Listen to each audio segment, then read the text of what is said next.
حضرت بہلول دانا کے پاس ایک تاجر آیا، بڑے ہی ادب و احترام سے عرض کرنے لگا، حضور میرے لیے کون سی تجارت فائدہ مند رہے گی؟ آپ نے فرمایا کوئی عمدہ سا کفن خرید لو۔ اس شخص نے عمدہ سا کفن خرید لیا۔ کچھ دن بعد اسی شہر سے ایک امیر ترین آدمی کا انتقال ہو گیا، ایک نامی گرامی آدمی فوت ہو گیا۔ اب اہل شہر کو عمدہ سے کفن کی ضرورت پڑی۔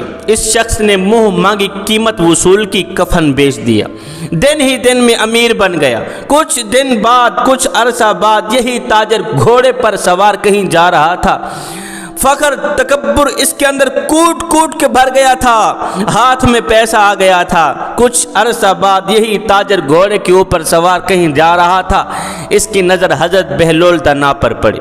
حضرت بہلول دانا مٹی کے ساتھ کھیل رہے تھے، گھوڑے کے اوپر سوار ہے، اب گھوڑے کے اوپر بیٹھا رہا، کہنے لگا، تکبر سے کہنے لگا، ارے او مجنو، ارے او دیوانے، بتا اب کی بار کون سی تجارت کروں؟ حضرت بہلول دانا نے جب اس کا لہجہ دیکھا، حضرت بہلول دانا نے اس کے اندر چھپے تکبر کو دیکھا، آپ نے فرمایا اب کی بار تربوز خرید لو۔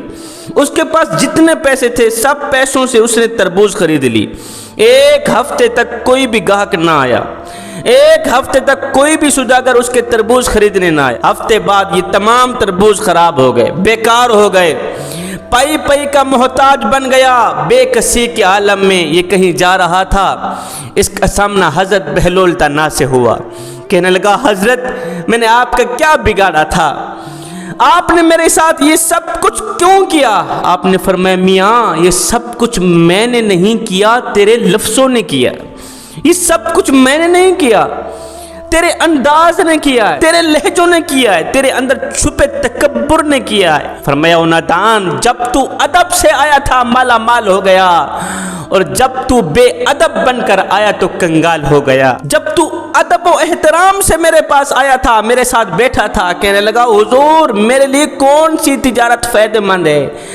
تو وہ تجارت تیرے لیے فائدہ مند رہی تھی، تجھے امیر بنا دیا، اور جب تیرے اندر ادب کا جنازہ نکل گیا، احترام کا جنازہ نکل گیا، عزت کا جنازہ نکل گیا، پھر تو نے غریب ہی ہونا تھا، پھر نقصان نے تجھے اپنی گرفت میں لے لیا۔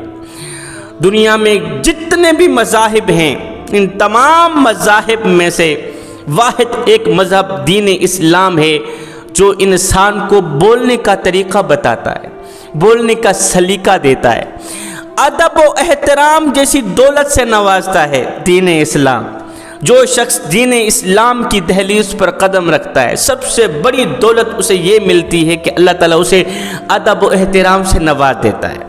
حضرت سیدنا علی المرتضیٰ شیر خدا کرم اللہ وجہ الکریم نے فرمایا لوگو، اگر تم دنیا و آخرت میں مالا مال ہونا چاہتے ہو، اگر تم دنیا میں امیر بننا چاہتے، اگر تم چاہتے ہو کہ رزق تمہیں اس طرح تلاش کرے جس طرح مرنے والے کو موت تلاش کرتی ہے، فرمایا پھر ادب کا دامن ہرگز نہ چھوڑنا، پھر احترام کا دامن ہرگز نہ چھوڑنا۔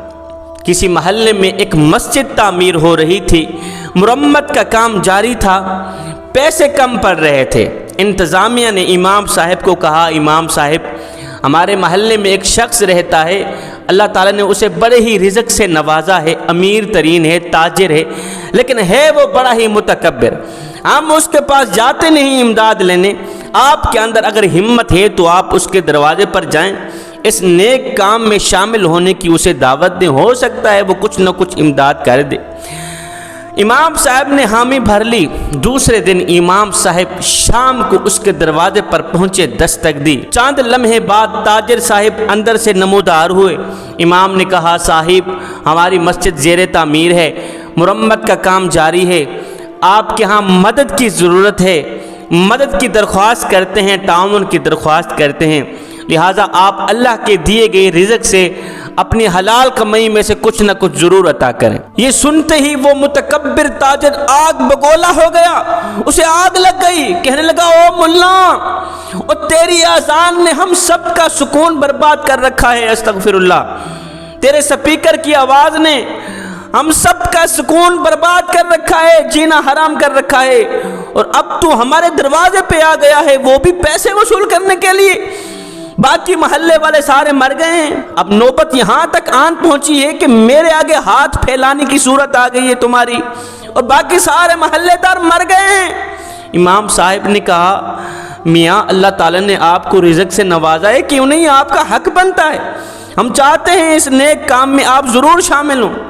اس امیر متکبر تاجر نے کہا امام صاحب اپنا ہاتھ آگے بڑھائیں تاکہ میں آپ کی مدد کروں۔ امام صاحب نے اپنا ہاتھ آگے بڑھایا، اس کم بخت نے امام کے ہاتھوں پہ تھوک دیا۔ امام کے ہاتھ پہ تھوکتے ہوئے کہا یہ لو یہ تمہاری امداد ہے۔ امام صاحب کو اللہ تعالی نے بڑے ہی صبر سے نوازا ہوا تھا، صبر کا مظاہرہ کرتے ہوئے امام صاحب نے وہ ہاتھ کپڑے سے صاف کیا، دوسرا ہاتھ بڑھاتے ہوئے کہا میاں میری جو تو نے مدد کرنی تھی وہ کر دی ہے، اب اس ہاتھ پہ میرے اللہ کی مدد کر دی، یہ امداد تو میرے لیے ہو گئی، اب اللہ کے لیے جو امداد کرنی ہے وہ بھی اس ہاتھ میں کر دے۔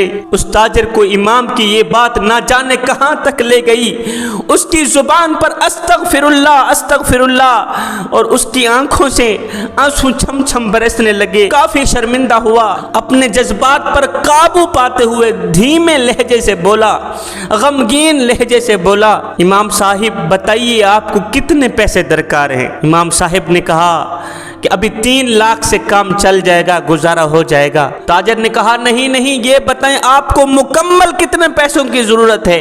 امام صاحب نے کہا مکمل تو تقریباً 15 لاکھ روپے لگتے ہیں۔ یہ متکبر تاجر اپنے گھر کے اندر گیا، دل کی دنیا بدل گئی تھی، اندر انقلاب آ گیا تھا، اللہ رسول کی محبت بیٹھ گئی تھی۔ امام صاحب کے ایک جملے نے اس کی تقدیر بدل کے رکھ دی۔ یہ متکبر تاجر اندر گیا، اس نے 15 لاکھ روپے اٹھائے، امام کے ہاتھ میں تھماتے ہوئے ہاتھوں کو چومتے ہوئے کہا امام صاحب آج سے مسجد کا جتنا کام ہے مجھ سے پیسے لے جانا، مسجد کا سارا کام میں خود اپنے پیسوں سے کراؤں گا اور آپ کی ہر ماہ کی تنخواہ میں اپنی جیب سے دیا کروں گا۔ امام صاحب بہت ہی خوش ہوئے، اسے دعائیں دیتے ہوئے پیسے لے کر انتظامیہ کے پاس آ گئے۔ اگر بات کرنے کا انداز، سلیقہ، ادب و احترام آ جائے تو بڑے سے بڑا متکبر، بڑے سے بڑا فاجر و فاسق شخص بھی ہدایت پا سکتا ہے۔ اگر بات کرنے کا انداز آ جائے، جوانو خدارا اگر تم نے اسلام پھیلانا ہے تو اچھے اخلاق سے پھیلاؤ، میٹھے بول سے پھیلاؤ، اچھے کردار سے پھیلاؤ۔ تمہاری وضاحتیں، تمہارا طرز زندگی اور تمہارا انداز معاشرت اس طرح کا ہونا چاہیے، تمہارا کردار اس طرح کا ہونا چاہیے، تمہارا اٹھنا بیٹھنا اس طرح کا ہونا چاہیے کہ تم دور سے آؤ، کوئی تمہیں دیکھے تو فوراً کہے یہ کوئی عام نہیں آ رہے، یہ تو میرے محمد کے غلام آ رہے ہیں۔